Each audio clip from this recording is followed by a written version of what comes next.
시청자 여러분 안녕하십니까? 뉴스9 윤정호입니다. 호르무즈 해협 호위 연합체를 구성하려던 도널드 트럼프 미국 대통령이 체면을 구겼습니다.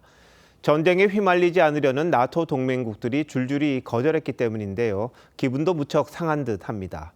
이렇게까지 화를 내는 걸 본 적이 없다고 주변에서 말할 정도인데 트럼프 대통령은 나토는 물론이고 일본과 우리나라의 지원도 필요 없다고 목소리를 높였습니다.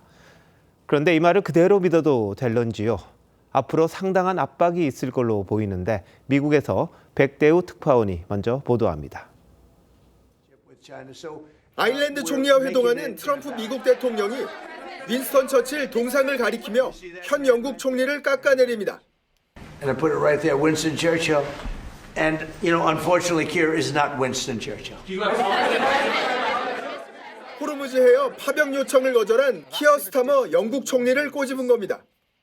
트럼프 대통령은 SNS에 나토가 실수하는 것이라며 지원이 필요하지 않고 바라지도 않는다고 밝혔습니다. 그러면서 일본과 호주, 한국도 마찬가지라고 덧붙였습니다. 린지 그레이엄 연방 상원 의원은 내 평생 트럼프 대통령이 그렇게 화내는 모습은 본 적이 없다고 분위기를 전했습니다.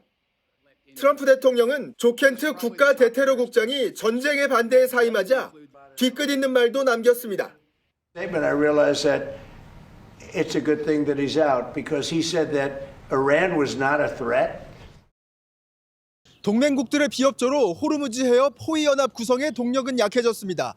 하지만 트럼프 대통령이 이란을 위협으로 인식하고 있는 만큼 독자적으로 총력전을 펼 게 아니라면 동맹국들에게 다른 형태의 지원을 요청할 가능성도 배제할 수 없습니다. 미국 워싱턴 DC에서 TV조선 백대우입니다. 일본 다카이치 총리가 시험대에 올랐습니다.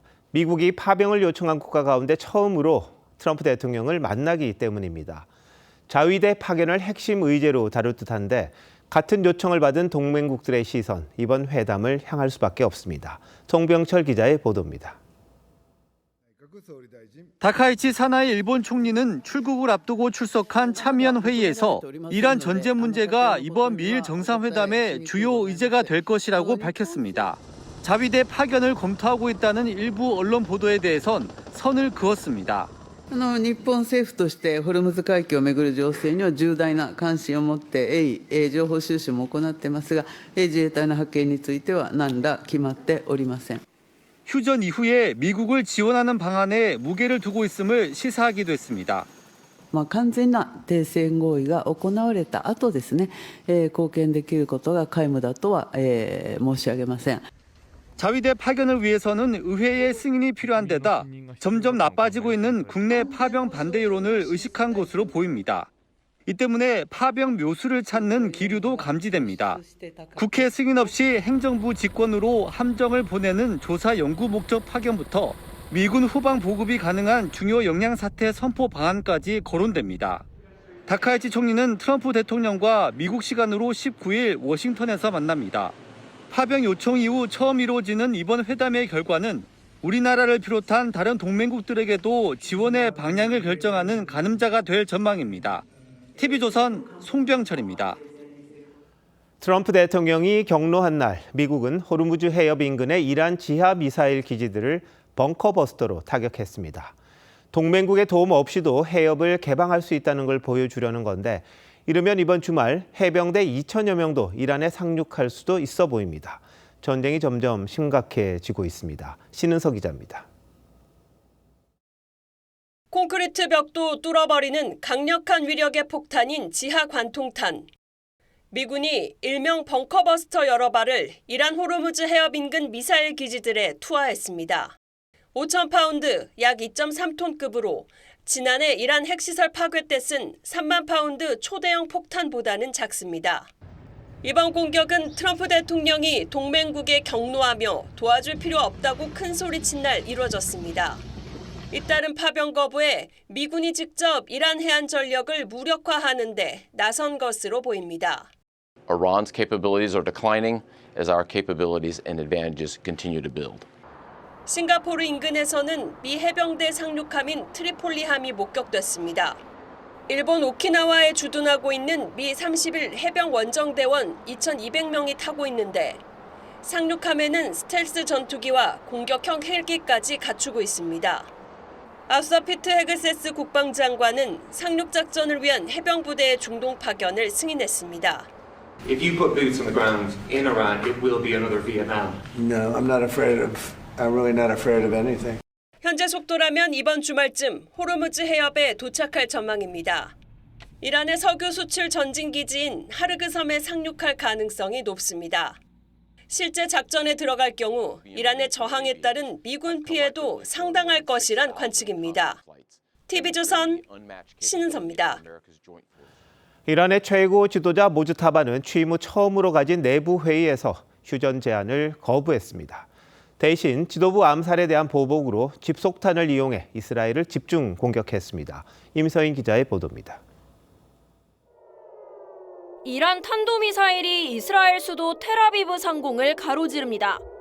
공중에서 여러 개의 미사일로 분해되는 악마의 무기, 집속탄입니다.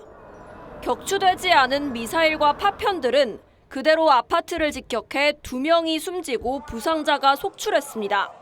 The roof caved in on top of an elderly couple that were inside of their apartment, and unfortunately the first responders that arrived inside declared their death. 앞서 이란은 라리자니 최고 국가안보회의 사무총장과 솔레이마니 바시즈 민병대 총사령관의 사망 사실을 확인하면서 가혹한 복수를 예고했습니다. 이란 최고 지도자 모즈타바는 취임 후 첫 회의를 주재한 것으로 전해졌습니다. 이 자리에서 미국과 이스라엘이 패배를 인정하며 보상금을 지불하기 전까지는 평화를 논의할 시기가 아니라며 휴전 제안을 거절했다고 외신은 전했습니다. 모즈타바도 추적해 제거하겠다는 이스라엘은 이란 정보부 장관도 표적 공습했다고 밝혔습니다. אחרי הסיכולים העוצמתיים של בכירי המשטר, חוסל הלילה גם שר המודיעין האיראני חטיב. 하지만 대체자가 계속 나오는 이란 체제의 특성상 지도부 제거가 큰 충격을 줄 수는 있어도 정권 붕괴나 전쟁 승리를 보장하지는 않을 거란 분석도 나옵니다. TV조선 임서인입니다. 이란 전쟁이 길어지자 아라비아 반도에 있는 아랍에미리트의 지정학적 가치가 높아지고 있습니다. 호르무즈 해협을 거치지 않고 석유를 수출할 수 있기 때문인데 역으로 이란에게는 걸림돌이 됩니다. 그러다 보니 집중 공격 대상이 됐는데요. 인내심이 한계에 달한 아랍에미레이트, 미국 중심 호위 연합에 가장 먼저 참여할 수 있다고 했습니다. 전정원 기자가 보도합니다. 무서운 기세로 치솟는 검은 연기 기둥. 정유시설이 타면서 내뿜는 거대한 연기는 위성에서도 보일 정도입니다. 이란은 현지 시간 지난 14일과 16일 이틀에 걸쳐 아랍에미리트의 푸자이라항 석유단지를 드론으로 타격했습니다. 호르무즈 해협을 거치지 않고 원유를 수출하는 길목까지 차단하려는 전략입니다. 아마 10% 정도를 수출할 수 있는 곡인데 유가를 계속 올리는 효과를 내는 거죠. 이란은 아랍에미리트 석유시설뿐 아니라 두바이 국제공항과 호텔, 금융시설까지 드론으로 집중 공격하고 있습니다. 실제 이란은 전쟁 첫 주 걸프 지역에 감행한 전체 드론 공격의 66%를 아랍에미리트에 쏟아부었습니다. 상업시설과 군사자산이 밀집해 있어 최소한의 타격으로도 혼란을 극대화할 수 있다는 점을 노렸다는 분석이 나옵니다. 이란의 집중 타격에 인내심이 한계에 달한 아랍에미리트는 호르무즈 해협의 안전을 보장하기 위한 미국의 국제적 노력에 동참할 수 있다며 가장 먼저 손을 들었습니다. 이런 가운데 이란은 중국의 위안화로 거래하는 조건으로 8개국과 원유 선박의 해협 통과를 논의하고 있는 것으로 알려졌습니다. TV조선 전정원입니다. 미국과 이란 전쟁이 장기화할 걸로 보이면서 국내 원유 수급에도 비상이 걸렸습니다. 정부는 에너지 위기 경보를 관심에서 주의로 격상했고 전기차까지 오부제 운행을 검토하고 있습니다. 박상현 기자입니다. 이란 전쟁 19일째 호르무즈 해협이 봉쇄되면서 국제 원유 수입도 끊겼습니다. 중동 상황의 장기화 가능성이 커지고 원유 생산과 수송 여건이 악화되면서 공급망, 무역, 산업 전반에 걸쳐 불확실성이 사정이 이렇자 정부가 미국의 공습 직후 발령했던 자원안보 위기 경보를 관심에서 주의로 한 단계 올렸습니다. 국제에너지기구 IEA의 결정에 따른 2246만 배럴의 비축유 방출 계획도 본격적인 시행에 들어갑니다. 일시적으로 시장의 불안감을 갖다가 진정시키는 효과는 있지만 중장기적으로 봤을 때 호르무즈 해협 봉쇄가 풀리지 않으면 비축유만 가지고 유가를 안정시키는 것은 어렵다. 호르무즈 해협을 지나지 않는 다른 공급망 확보도 본격화되고 있습니다. 이달 초 아랍에미리트로부터 원유 600만 배럴을 도입한 데 이어 오늘 추가로 1,800만 배럴을 공급받기로 했습니다. 국내 소비량의 8일치에 해당하는 양입니다. 단기적인 수급뿐만 아니라 에너지 공급망 차질에 대비하여 장기적인 수급에 대해서도 협력을 강화하기로 하였습니다. 에너지 절약 대책으로 검토 중인 차량 오부제에 그동안 시행한 적이 없는 전기차를 포함하는 방안도 고민 중입니다. LNG 발전 전력을 이용하는 국내 전기차가 90만 대에 달하는 점을 감안한 조치입니다. 정부는 공공 분야부터 에너지 전략에 들어간 뒤 민간 부문으로 확대한다는 계획입니다. TV조선 박상현입니다. 정치권 소식입니다. 보수의 텃밭인 대구가 여야 모두 이번 선거에서 공천의 핵으로 떠오르고 있습니다. 야당에선 중진 용퇴론을 들고 나온 이정현 공관위원장과 중진 간에 출신 지역까지 거론하는 신경전이 벌어졌습니다. 반면 민주당은 이 틈을 노려 김부겸 차출론을 구체화하고 있는데요. 이태희 기자가 알아봤습니다. 굳은 표정의 국민의힘 대구 지역 의원들이 장동혁 대표실로 들어갑니다. 공천관리위원회가 대구시장 경선에서 중진 의원들을 배제하는 방안을 검토하자 특정 후보 밀어주기라며 장 대표를 찾은 겁니다. 당을 위해 헌신했던 분들을 지금은 구태라고 생각해서 다 이렇게 나오면 안 돼 하는 낙하산식으로 보이는 것은 바람직하지 않다는. 공관위는 초선인 최은석 의원과 이진숙 전 방통위원장 간에 경선을 구상하고 있는 걸로 전해졌습니다. 앞서 지역 감정을 자극하는 발언까지 나왔습니다. 경선에 출마한 6선의 주호영 의원이 이정현 위원장을 겨냥해 호남 출신이 대구를 얼마나 아냐, 대구가 만만하냐며 격앙된 반응을 보인 겁니다. 그러자 이 위원장은 인신공격성 비난을 피하지 않겠다고 맞섰습니다. 그러면서 꽃길을 오래 걸었다면 후배들에게 문을 열어줘야 할 것이라며 재차 용퇴를 주문했습니다. 당 지도부에선 갈등이 더 격화하기 전에 양측을 중재해야 하는 것 아니냐는 기류도 감지됩니다. 국민의힘이 자중질환에 빠진 사이 민주당은 보수의 심장까지 넘보고 있습니다. 당 지도부의 계속된 설득에 김부겸 전 총리 측은 대구시장 출마 쪽으로 기울었다며 이르면 25일쯤 입장 발표를 할 것이라고 전했습니다. 최근 여론조사에서 대구 지역의 민주당, 국민의힘 지지율은 오차 범위 내였습니다. TV조선 이태희입니다. 검찰 개편안을 놓고 여권 내에서 한때 갈등이 제기되기도 했지만 결론은 강경파 뜻대로였습니다. 그 과정에서 공소 취소 거래설이 김어준 씨 방송에서 제기돼 친명계 일부가 출연을 보이콧하기도 했었죠.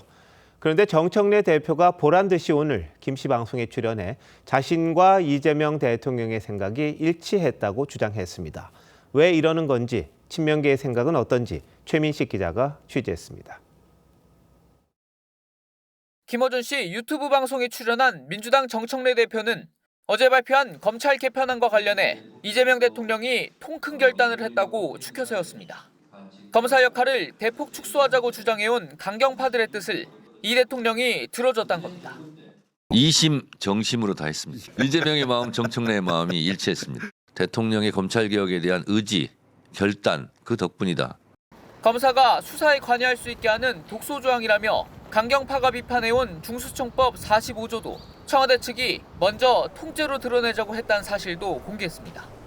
지난 10일 이 대통령 관련 공소 취소 거래설을 제기하면서 친명계를 중심으로 김 씨 방송에 대한 보이콧 움직임이 확산되고 있지만 정 대표는 개의치 않은 겁니다. 실제로 친명계 강득 의원은 비슷한 시각 김 씨 유튜브에서 섭외가 와도 출연하지 않겠다는 글을 SNS에 올렸습니다. 제가 보기엔 정청래 대표와 김어준 대표가 친한 관계니까 좀 궁지에 몰린 김어준 대표를 좀 도와주러 간 것 같아요. 검찰 개편안의 마지막 뇌관으로 꼽히는 보안 수사권 유지 문제를 놓고도 벌써부터 강경파의 목소리가 높아지고 있습니다. 법사위 여당 간사인 김용민 의원은 보안 수사권은 예외적으로라도 남겨놓으면 안 된다며 당이 주도해야 한다고 말했습니다. TV조선 최민식입니다. 민주당은 검찰 개편안 발표 하루 만에 공소청, 중수청 설치법을 상임위에서 강행 처리했습니다. 중수청이 정권의 하수인이 될 거란 야당 지적도 소용이 없었는데 주무부처 중 하나인 정성호 법무부 장관은 일부 보완 필요성을 언급하기도 했습니다. 뭐 그렇다고 해서 민주당 뜻을 바꿀 수 있을지는 모르겠습니다. 고이동 기자가 보도합니다. 민주당이 발표한 공소청법 최종안은 2만 명이 넘는 특별사법경찰관에 대한 검사의 지휘 감독권을 박탈했습니다. 정성호 법무장관은 국회 논의 결과는 수긍할 것이라면서도 법률 전문가가 아닌 특사경에 대한 지원, 협조 등의 형태로 검사의 역할을 남겨두는 것이 낫단 취지로 말했습니다. 근거 규정을 또 아예 없애는 것보다는 그냥 뭐 협조 또는 지원 이런 정도라도 할 수 있는 근거를 남겨두는 게 어떤가. 정부안에 담겼던 대공소청 명칭도 그대로 두는 방안을 검토해달라고 했습니다. 법무부는 어제 법사위 소위에서도 특사경의 수사 전문성 부족을 꼬집으며 부작용을 우려했습니다. 과잉 수사, 절차 위반, 수사 지연 등에 대한 브레이크가 사라지면서 현장의 혼란과 부작용은 더욱 커질 수밖에. 여권 일각에선 견제를 강조했던 대통령이 강경파 요구를 대폭 수용한 의중을 이해할 수 없다는 반응이 나왔습니다. 중수청 설치 법안과 관련해선 중수청의 정치적 독립성 문제가 집중 거론됐습니다. 국민의힘은 행안부 장관이 지휘 감독 권한을 갖고 있어 정권의 하수인으로 전락하게 만들 것이라고 주장했습니다. 문민 통제가 아니라 이게 인민수사, 앞으로 인민수사, 인민기소 되겠다. 대한민국에는 인민이 없고 시민이 있을 뿐입니다. 국민의힘의 반대에도 중수청 공소청 설치법안은 민주당 주도로 모두 법사위를 통과했습니다. 민주당은 내일 본회의에 법안을 상정할 예정인데 국민의힘은 무제한 토론, 필리버스터를 예고했습니다. TV조선 고이동입니다. 민주당이 발표한 검찰개혁안에 특별사법경찰, 이른바 특사경에 대한 검사의 지휘 감독 권한이 삭제돼 파장이 일고 있습니다. 앞으로 특사경이 자체 판단을 해 수사를 할 가능성이 있다는 건데요. 여러 가지 우려가 나오고 있습니다. 왜 그런지 황병준 기자와 따져보겠습니다. 황 기자, 우선 특사경이 뭔지부터 좀 설명해 주시죠.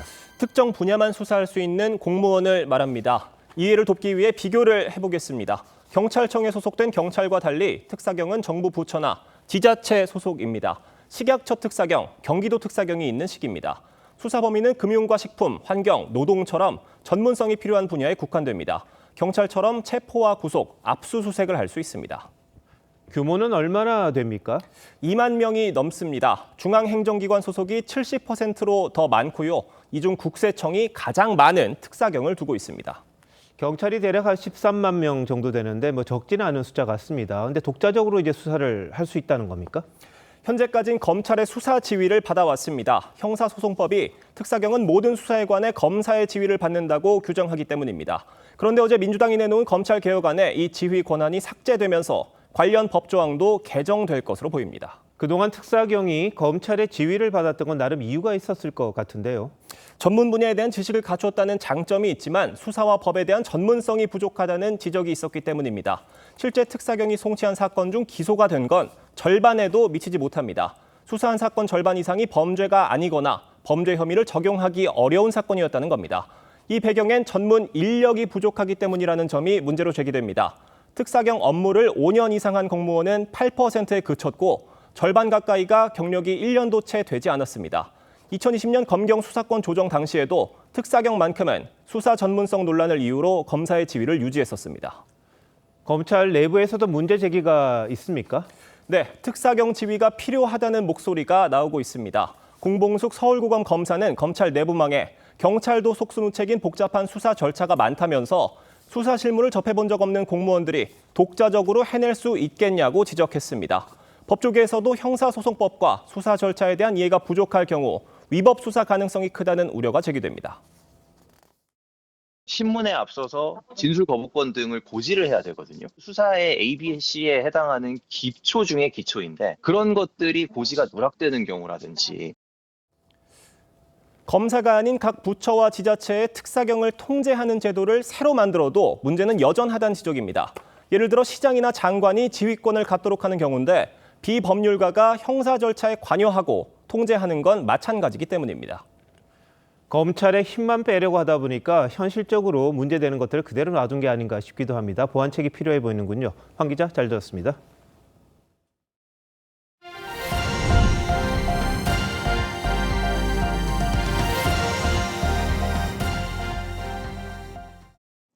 항공사 기장을 살해하고 도주한 전직 부기장이 체포됐다는 소식 어제 보도해드렸죠. 이게 다가 아니었습니다. 총 4명을 살해하려 했었고 도주하는 중에도 범행 대상을 찾아갔습니다. 하동원 기자의 보도입니다. 짙은 회색 옷 차림의 남성이 경찰서로 들어옵니다. 어제 새벽 5시 반쯤 부산의 한 아파트 복도에서 전 직장 동료인 항공사 기장을 살해하고 달아난 피의자입니다. 범행 언제부터 계획했습니까? 몇 명 살해하려고 했습니까? 부산에서 범행을 저지른 피의자는 곧바로 경남 창원으로 향했습니다. 또 다른 기장을 살해하기 위해 주거지까지 찾아갔지만 주변 경계가 삼엄해 실행에 옮기지 못하고 울산으로 달아났다 14시간 만에 덜미를 잡혔습니다. 전날에도 경기도 고양에서 다른 기장을 살해하려다 미수에 그친 것으로 확인됐습니다. 범행 대상 4명의 주거지와 동선을 수개월 동안 밀착 파악하는 등 연쇄살인을 치밀하게 준비해온 겁니다. 도주 당시 소지했던 여행용 가방 안에는 범행 도구와 추적을 피하기 위한 여벌의 옷가지가 들어있었습니다. 경찰은 전직 부기장이었던 피의자가 자격심사 탈락 이후 퇴직 과정에서 동료들에게 앙심을 품고 보복 범죄를 저지른 것으로 보고 있습니다. 경찰은 살인 혐의로 구속영장을 신청했습니다. 범행의 잔혹성과 계획 범죄를 고려해 프로파일러를 투입한 심리 분석과 신상 공개 여부도 검토 중입니다. TV조선 하동훈입니다. 여성 2명이 헬멧도 없이 함께 전동 킥보드를 타고 인도를 질주하다 보행자를 들이받았습니다. 면허가 없는 10대들이었습니다. 이나영 기자의 단독 보도입니다. 3355 걸어가는 보행자들 뒤에서 전동 킥보드가 빠른 속도로 달려오더니 남성을 뒤에서 그대로 들이받습니다. 큰 충격에 남성이 앞으로 넘어집니다. 어제 오후 7시쯤 서울 서초구에서 전동 킥보드가 행인을 쳤습니다. 10대 여성들이 탄 킥보드는 이렇게 내리막길인 인도에서 속도를 내다 행인을 쳤습니다.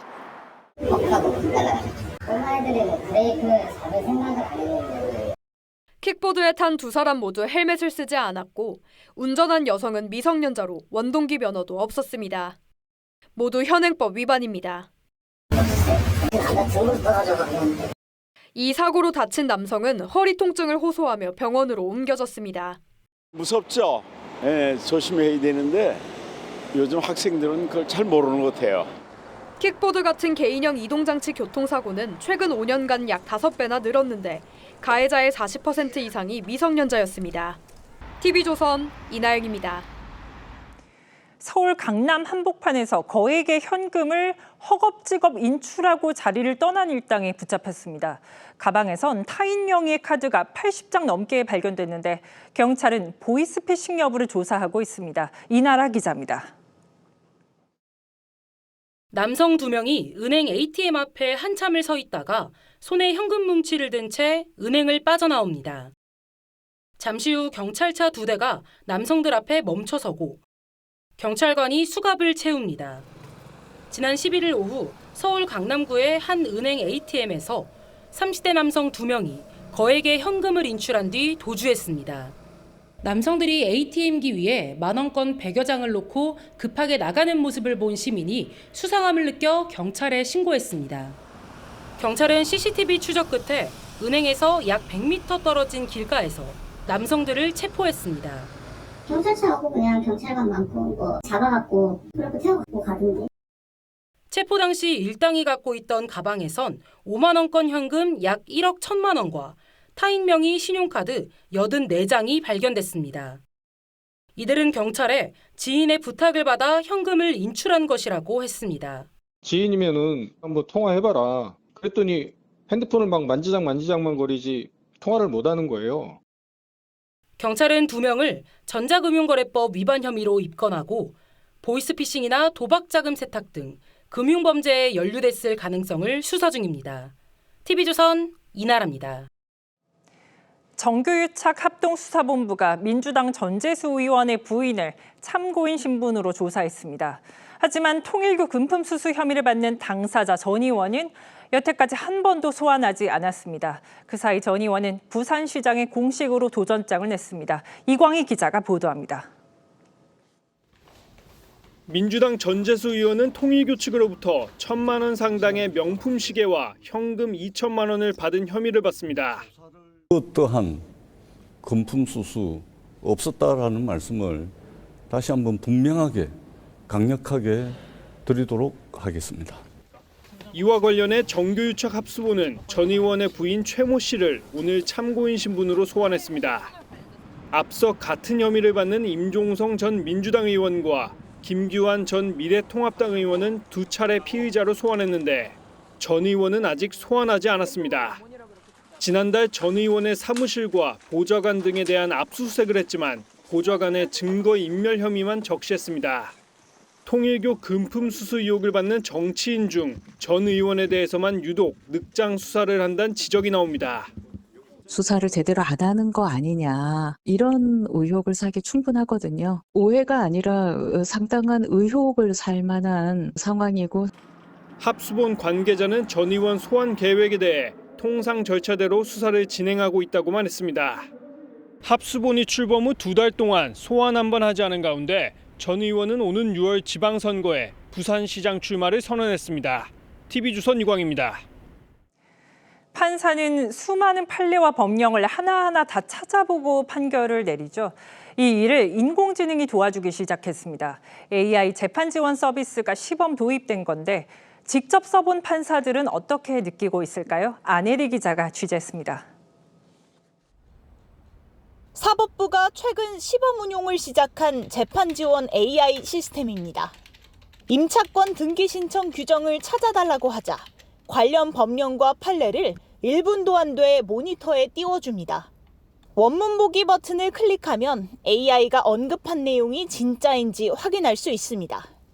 거짓을 진실인 양 대놓고 말하는 AI 환각을 막을 수 있는 장치를 마련해 둔 겁니다.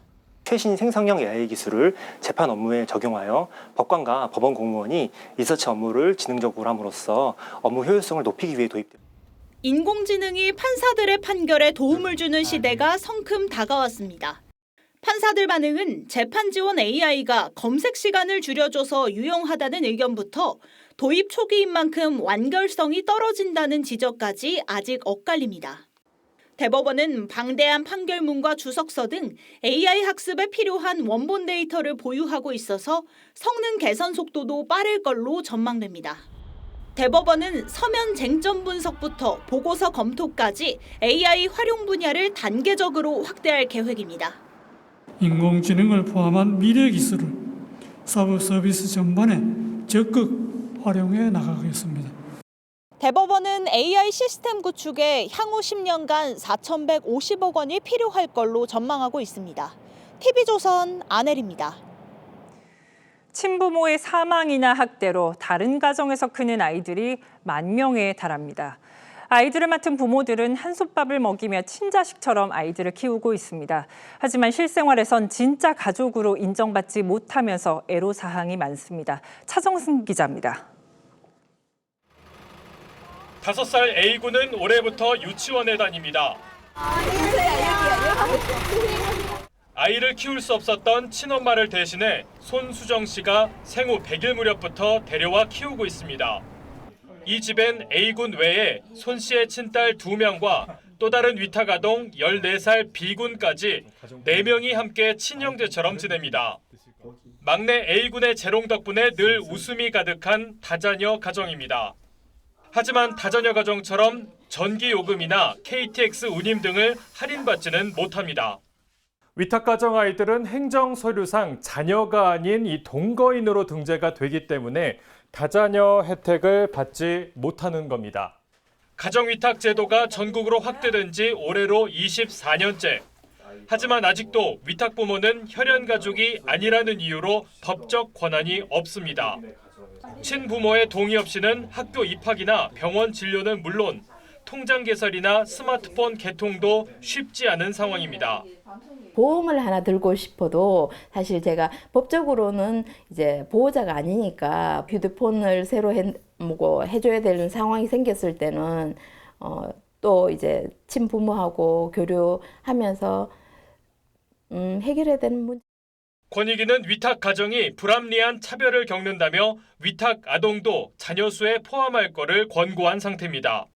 국민기초생활보장제도에 넣어가지고 급박하게 만들어지던 것이 계속 이어져 있는 거거든요. 위탁 가정에 대한 제도의 근본적 개선이 저는 필요하다고. 복지부는 위탁 가정에 다자녀 혜택을 적용하는 방안을 추진하고 실생활에선 위탁 부모의 권한을 더 주는 내용의 법안을 상반기에 발의한다는 계획입니다. TV조선 차정승입니다.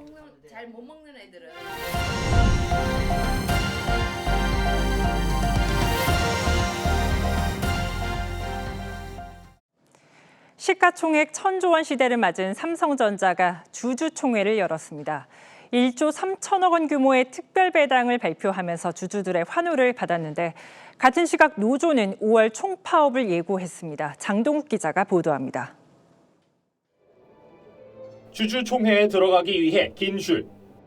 실적 부진과 주가 하락으로 주주들의 성토가 이어졌던 지난해와 달리 올해는 시가총액 1,000조 시대를 반겼습니다. 작년에는 주가가 좀 많이 하락해서 의견을 많이 내시더라고요. 근데 올해는 전체적인 분위기도 좀 좋은 것 같아요. 삼성전자는 주주 환원 정책을 강조하며 1조 3천억 원대의 특별 배당과 16조 원 규모의 자사주 소각을 선언했습니다. AI 수요 대응을 위한 시설 투자와 함께 AI 반도체 시장에서 주도권을 확보하기 위하여 기술 경쟁력을 갖춰 나가도록 하겠습니다. 축제 같던 주총 분위기와는 반대로 성과 급등, 보상 체계를 놓고 갈등을 빚던 삼성전자 노조는 5월 총파업을 예고했습니다. 93%의 찬성률로 쟁의권을 확보한 노조는 총파업으로 생산량의 절반이 영향을 받을 것이라고 사측을 압박했습니다. 파업 기간을 확실하게 정해서 확실한 피해를 줄 수 있어야 시간제 부분 파업으로 벌어져 큰 피해를 남기지 않은 지난 2024년 첫 총파업과 달리 올해는 과반 노조가 탄생했고 반도체 부분 노조 가입률이 70%에 육박해 생산 차질이 우려됩니다.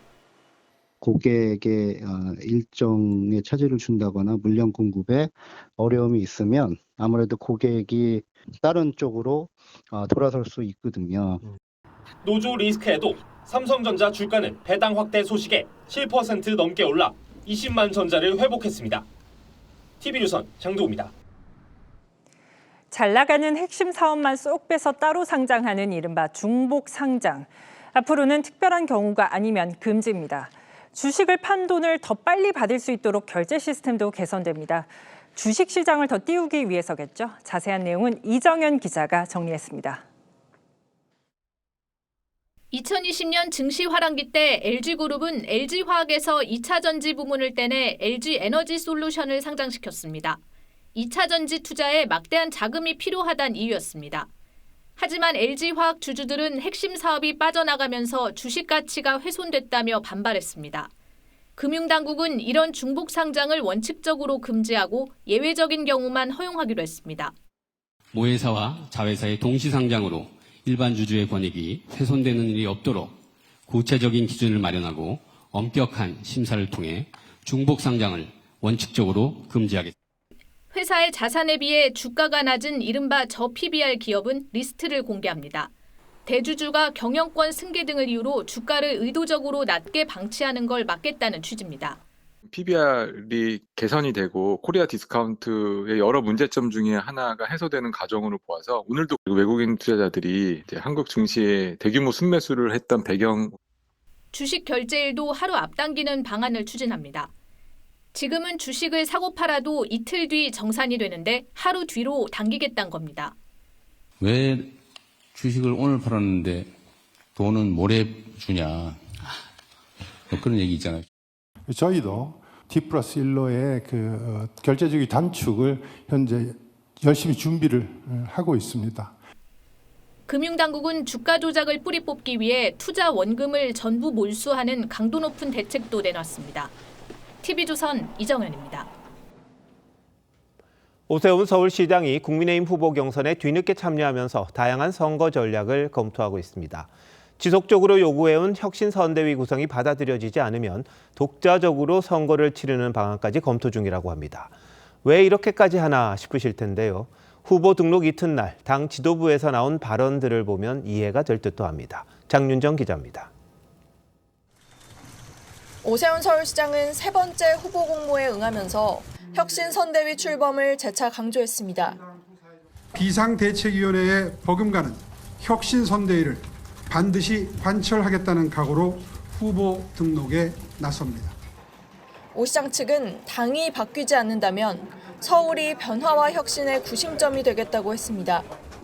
변화 혁신에 대해 가장 크게 깃발을 들고 맨 앞자리에 서 있는 게 오세훈 서울시장이 될 거라고 저는 생각하는데요. 혁신선대위 요구가 받아들여지지 않을 경우 독자적으로 선거를 치를 수 있다는 의미로 해석됩니다. 장 대표가 하시는 것을 보겠다. 정말 바뀌지 않는다면 서울은 서울 따로 하겠다. 제가 그런 생각입니다. 하지만 당 지도부는 원하는 사람을 넣는 게 혁신은 아니라며 여전히 혁신선대위 구성에 부정적 입장입니다.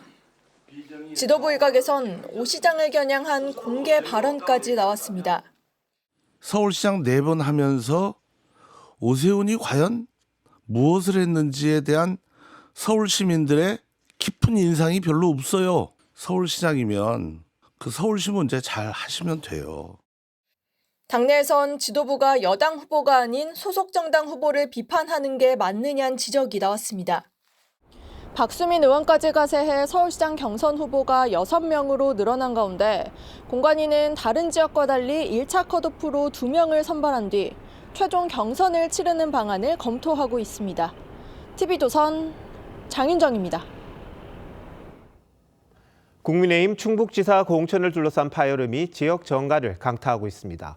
김영환 현 지사를 공천 배제했고 김수민 전 의원을 추가 공모하자 기존 후보자들이 탈당하고 선거운동을 중단하는 등 반발이 커지고 있는데 지역 분위기를 차순우 기자가 현장에서 들어봤습니다.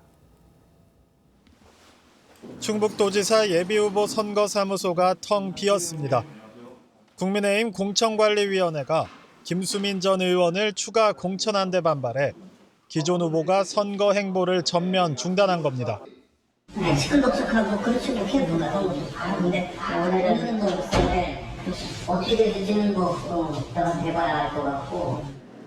이딴 공천 잡음에 지역 민심은 싸늘합니다.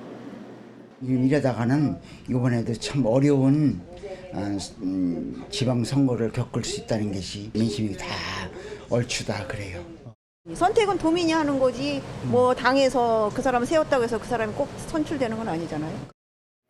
윤익은 예비후보는 충북을 무시한 처사라며 선거운동 중단을 선언했고 지난 대선 때 한번 그 비슷한 사례로 홍역을 치르지 않았습니까? 정말 충북을 어떻게 보는 건지 그리고 거기에 응모했던 이 후보들은 그러면 뭐가 되는 건지. 조기령 전 충주시장은 공천 구걸은 구차하다며 후보직을 사퇴했습니다.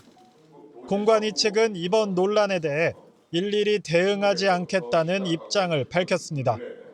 냉랭해진 충북 민심을 되돌릴 수습책을 내놓을 수 있을지, 공천 파동을 잠재울 국민의힘의 카드가 무엇일지 관심이 집중됩니다. TV조선 차순우입니다.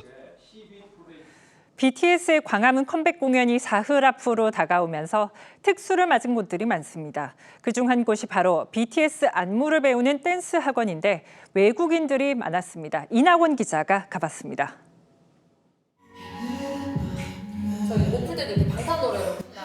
BTS의 팬 아미들이 편한 옷차림으로 스트레칭을 시작하고 강사의 설명에 따라 안무를 한 동작씩 배웁니다.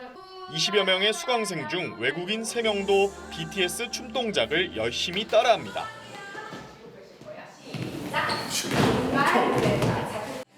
BTS의 광화문 공연을 앞두고 국내외 아미들이 국내 댄스 학원에 몰려들고 있습니다.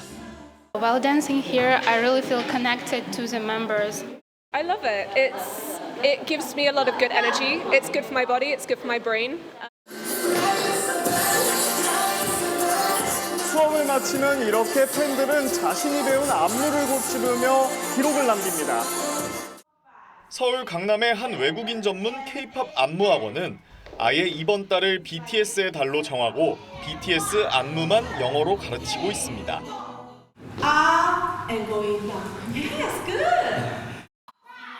미국인 부부가 함께 수업을 받고 BTS를 보며 K-팝에 빠진 미국 중학생도 혼자서 수업에 참여했습니다. We appreciate that the instructions are in English and we're able to follow it. And they've helped me get through the dancing life, and I watch them as inspiration to my dance.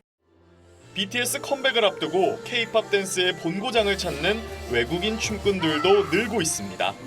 TV조선 이낙원입니다. BTS가 모레 새 앨범 아리랑 발매를 앞두고 뮤직비디오 티저 영상을 공개했습니다. 인생의 파도를 헤쳐가겠다는 포부가 담겼습니다. 박소영 기자가 소개합니다. 인적이 없는 박물관 안으로 다급히 뛰어들어오는 여성. 전시된 배 모형 앞에 멈춰서더니 생각에 잠깁니다. 화면은 곧 바다로 전환됩니다. 아리랑의 타이틀곡 스윕의 제목이 뜹니다. 삶의 파도 속에서도 멈추지 않고 꾸준히 헤엄쳐 나가겠다는 BTS 멤버들의 의지를 담은 곡입니다. 리더 RM이 작사에 참여했습니다. 포스트 말론과 도자켓 같은 세계적 팝스타와 작업한 타누 모이노 감독이 이번 뮤직비디오를 연출했습니다. 이게 약간 되게 어센티키하던 앨범인데 BTS의 광화문 공연을 사흘 앞두고 기술 기업들의 경쟁도 달아오르고 있습니다. IT 기업이 일제히 아미 공략에 나선 겁니다. OTT는 물론 지도 플랫폼과 이동통신 회사까지 편의시설 위치를 안내하고 통신망을 강화하는 대책 마련에 분주합니다. BTS의 컴백 콘서트를 계기로 K-팝 공연이 문화 행사를 넘어 기술 경쟁의 장이 되고 있다는 분석입니다. 하이브 측은 광화문 광장 공연에 맞춰 서울 도심의 랜드마크에 새 앨범 아리랑을 상징하는 조형물을 배치합니다. 숭례문과 남산 서울타워에서는 아리랑 앨범의 붉은색을 활용한 조명을 선보일 예정입니다. 정부는 BTS 공연을 앞두고 수십만 명의 인파가 몰릴 것으로 보이는 종로와 중구에 대한 테러 경보를 주의로 격상했습니다. TV조선 박소영입니다.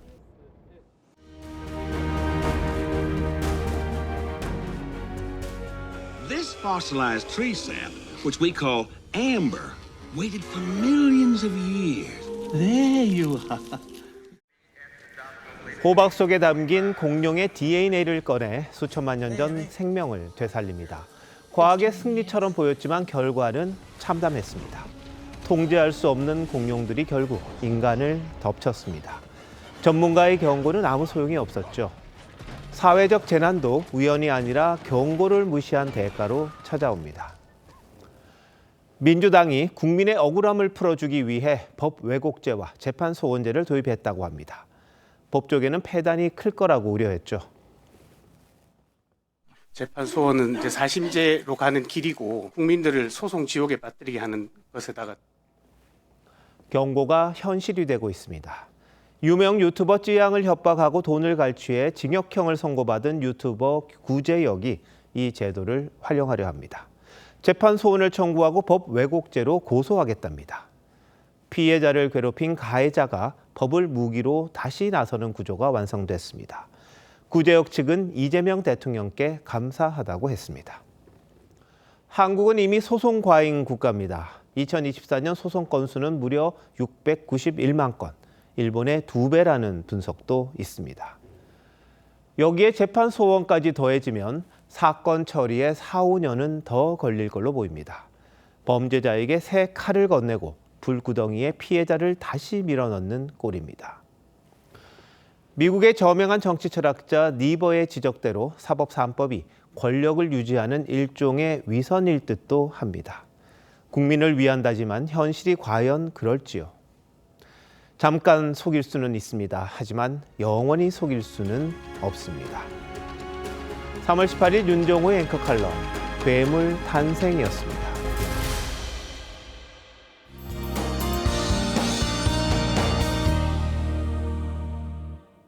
절기 충분을 앞두고 오늘 전국 곳곳에서 봄비가 내렸습니다. 비에 먼지가 씻겨 내려가진 못했는데요. 오늘 밤 또다시 국외 미세먼지가 들어오면서 서쪽 지역은 새벽까지, 동쪽 지역은 내일 오전까지 초미세먼지 농도가 짙어지겠습니다. 오후부터는 공기질을 회복하겠습니다. 오늘 밤부터 내일 아침 사이 중부와 호남 내륙에 안개가 짙게 끼겠습니다. 내일부터 다시 맑은 하늘 되찾겠고요. 중부와 호남 내륙에 서리가 내리는 곳이 있어 봄철 농작물 관리에 유의하셔야겠습니다. 오전까지 제주와 동해안은 바람이 강하게 불겠습니다. 내일 아침 기온 서울 1도, 춘천 영하 3도로 쌀쌀하겠고요. 내일 한낮 기온 서울 11도, 대구 15도로 오늘보다 더 높겠습니다. 다음 주에는 서울의 낮 기온이 15도 안팎까지 크게 오르며 따뜻해질 전망입니다. 날씨였습니다. 3월 18일 수요일 뉴스9 마칩니다. 시청해주신 여러분 고맙습니다.